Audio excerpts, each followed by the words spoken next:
Hello, everyone. This is Gilgamesh, and it's time for another word of the day because vocabulary should be fun.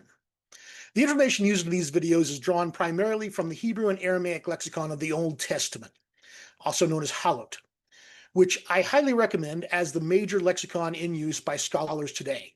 There's also an abridged, concise version that is very inexpensive, and slightly older versions can be found online on archive.org. Today's word is the root karat. The Hebrew karat provides a compelling example of how a single concrete action, to cut, expands to encompass foundational legal, social, and theological concepts. Its semantic range moves from the physical and mundane to the symbolic. In the call stem, the root's primary sense is the physical act of cutting off or cutting down. This is seen in a variety of contexts. Cutting off the foreskin in circumcision, in Exodus 4:25, severing the hands and head of the idol Dagon in 1 Samuel 5:4, felling wood in Judges 9:46, and even killing an animal in Deuteronomy 19:5. This basic meaning establishes a foundation of separation and division. A significant development in this root is the idiomatic phrase karat barit, literally to cut a covenant. This expression originates from the ancient ritual practice of cutting a sacrificial animal into multiple pieces to formalize an agreement, as described in Genesis 15, verses 9 and following.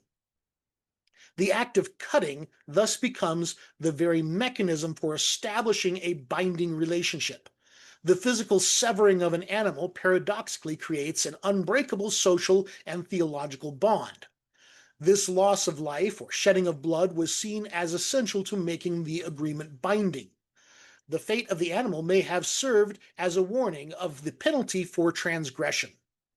Conversely, the root is central to the language of divine judgment and exclusion. In the Nephal passive and the Hephil causative stems, karat means to be cut off or to exterminate. This is most powerfully expressed in the legal formula found in the Pentateuch, Vanikrata hanefesh hahu, that soul shall be cut off. For example, in Exodus 12:15 and Leviticus 7:20, which denotes exclusion from the religious and social community. In this sense, being cut off is the terrifying reversal of being brought into the covenant. This same root that forges the bond of community is used to describe its exclusion. Thanks for watching. If you have any questions or want to engage with others studying Hebrew, please join us on Discord. And don't forget to like and subscribe so the channel can reach more people. I'll see you in the next one.